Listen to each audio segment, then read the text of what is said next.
আহিন মাহ শৰৎ আহিছে। শৰতৰ আগমনৰ লগে লগে ৰাজ্যত সৰ্বত্ৰ চলিছে দুৰ্গা পূজাৰ প্ৰস্তুতি। শাৰদীয় দুৰ্গোৎসৱলৈ মাজত মাত্ৰ কেইটামান দিন। ব্যস্ততা বাঢ়িছে পূজা কমিটিসমূহৰ লগতে মৃৎশিল্পীসকলৰ। পূজা মণ্ডপ নিৰ্মাণক লৈ আৰম্ভ হৈছে অঘোষিত প্ৰতিযোগিতাও। বৃহৎ বাজেট আৰু জাক-জমকতাৰে পূজা মণ্ডপ নিৰ্মাণ কৰিবলৈ সাজু হৈছে মহানগৰীৰ বিভিন্ন পূজা কমিটিৰ লগতে ৰাজ্যৰ বিভিন্ন স্থানৰ পূজা সমিতিসমূহ। আমি ইয়াৰ দৃশ্য বিভিন্ন প্ৰান্তৰ পৰা আপোনালোকক দেখুৱাইছোঁ, যিহেতু শাৰদীয় দুৰ্গোৎসৱলৈ মাজত মাত্ৰ কেইটামান দিন। গতিকে পূজা কমিটিসমূহ যথেষ্ট ব্যস্ত হৈ পৰিছে। পূজা কমিটি কোনে কিমান সুন্দৰকৈ সাজিব পাৰে তাৰ এক অঘোষিত প্ৰতিযোগিতা ইতিমধ্যে ৰাজ্যৰ প্ৰতিটো প্ৰান্ততে আৰম্ভ হৈছে। মহানগৰীৰ বিভিন্ন প্ৰান্ততো ইতিমধ্যে আৰম্ভ হৈছে পূজা মণ্ডপ সজাৰ কাম। আমি বিভিন্ন প্ৰান্তৰ দৃশ্য আপোনালোকক দেখুৱাইছোঁ। পূজা কমিটিসমূহ এতিয়া যথেষ্ট ব্যস্ত। ইয়াৰ সমান্তৰালকৈ মৃৎশিল্পীসকলৰো যথেষ্ট ব্যস্ততা বাঢ়িছে। দুৰ্গা মাৰ মূৰ্তিত অন্তিম পৰক্তিয়াত ব্যস্ত হৈ পৰিছে মৃৎশিল্পীসকল। ইফালে পূজা মণ্ডপ নিৰ্মাণক লৈ আৰম্ভ হৈছে এক অঘোষিত প্ৰতিযোগিতা। বৃহৎ বাজেট আৰু জাক-জমকতাৰে পূজা মণ্ডপ নিৰ্মাণ কৰিবলৈ সাজু হৈছে মহানগৰীৰ বিভিন্ন পূজা কমিটিৰ লগতে ৰাজ্যৰ বিভিন্ন স্থানৰ পূজা কমিটিসমূহ। আৰু মালিগাঁৱত এইবাৰ কেনেধৰণে দুৰ্গা পূজাৰ আয়োজন কৰা হৈছে, পূজা মণ্ডপ কেনেধৰণে সাজিবলৈ পূজা কমিটিসমূহ ইতিমধ্যে প্ৰস্তুতি চলাইছে, এই সন্দৰ্ভত আমাক সবিশেষ জনাব মালিগাঁৱৰ পৰা তন্ময় দে। সমাগত দুৰ্গোৎসৱ হাতত মাত্ৰ কেইটামান দিন বাকী। তাৰ পিছত উদযাপন কৰা হ'ব শাৰদীয় দুৰ্গা পূজা।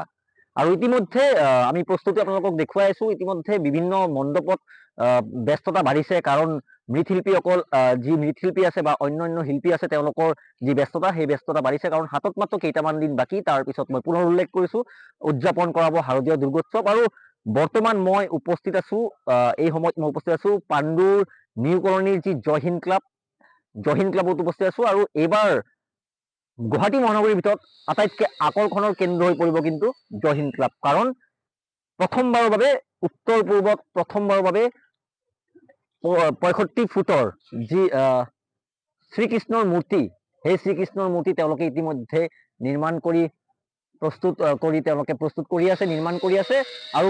আৰু কেইদিনমান পিছত এয়া সম্পূৰ্ণ হৈ উঠিব। আৰু আপোনালোকে যি দেখিবলৈ পাইছে এয়া হৈছে 65 ফুট উচ্চতাৰ শ্ৰীকৃষ্ণৰ মূৰ্তি। তলৰ পৰা যদি দেখে ওপৰলৈকে এয়া শ্ৰীকৃষ্ণৰ মূৰ্তি। আৰু বেছি দিন নালাগে তেওঁলোকৰ, আৰু 4-5 দিনৰ ভিতৰত সম্পূৰ্ণ হৈ উঠিব এই শ্ৰীকৃষ্ণৰ মূৰ্তি। আৰু এয়া উত্তৰ পূবৰ ভিতৰত আটাইতকৈ ওখ ডাঙৰ শ্ৰীকৃষ্ণৰ মূৰ্তি বুলি ইতিমধ্যে আমি জানিব পাৰিছোঁ। আৰু এয়া প্ৰস্তুতি চলিছে আজাদিন ক্লাবত, আমাৰ লগত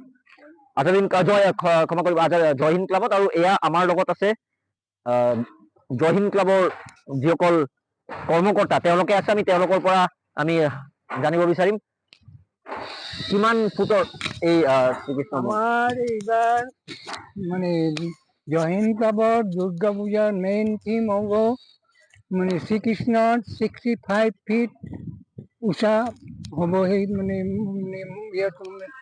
শ্ৰীকৃষ্ণ ভগৱান শ্ৰীকৃষ্ণৰ এইটো।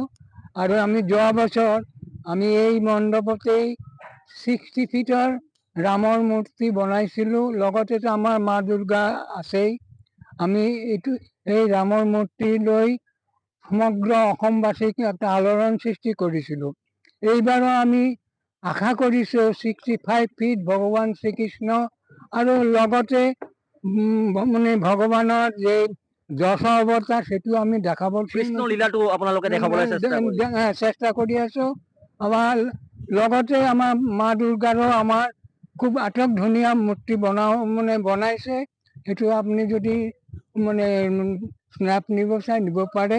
আমি এইবাৰ সমগ্ৰ অসমবাসীলৈ আমি আগন্তুক দুৰ্গা পূজালৈ অলপ জনাইছোঁ। এই যি থিম আপোনালোকৰ 65 যি 65 ফুটৰ যি কৃষ্ণৰ মূৰ্তি, এয়া উত্তৰ পূৰ্বত ক'তো এতিয়ালৈকে আপোনালোকৰ মতে ক'তো নাই? আমি আগৰবাৰো ৰামৰ মূৰ্তি বনাইছিলোঁ, সেইটো 60 ফিট আছিল। তো এইবাৰ আমি আকৌ কৃষ্ণৰ মূৰ্তি বনাইছোঁ 65 ফুটৰ।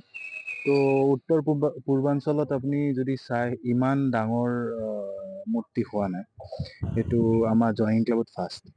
আৰু আমি সনাতনী সংস্কাৰত বিশ্বাস কৰোঁ, তো সেইকাৰণে আমি এইবাৰ চবে মিলি এটা ডিচিশ্যনত আহিলোঁ যে নাই, এইবাৰ 65 to 70 ফুটৰ এটা কৃষ্ণৰ মূৰ্তি হ'ব। আৰু আমি মাক আহ্বান কৰি আছোঁ কৃষ্ণৰ মূৰ্তিৰে মাটো থাকিব। বাকীখিনি লাষ্ট ইয়াৰো আমি চাইছিলোঁ যে মোটামুটি ভাল মানুহ হৈছিলে, মানে ইমান মানুহ মই ইয়াৰ পৰা সৰুৰ পৰা ডাঙৰ হৈছোঁ, ইমান মানুহ দেখা নাই ইয়াতে। আৰু 2টা এৱাৰ্ডো পাইছোঁ, নেশ্যনেল এৱাৰ্ড আছিল আমাৰ।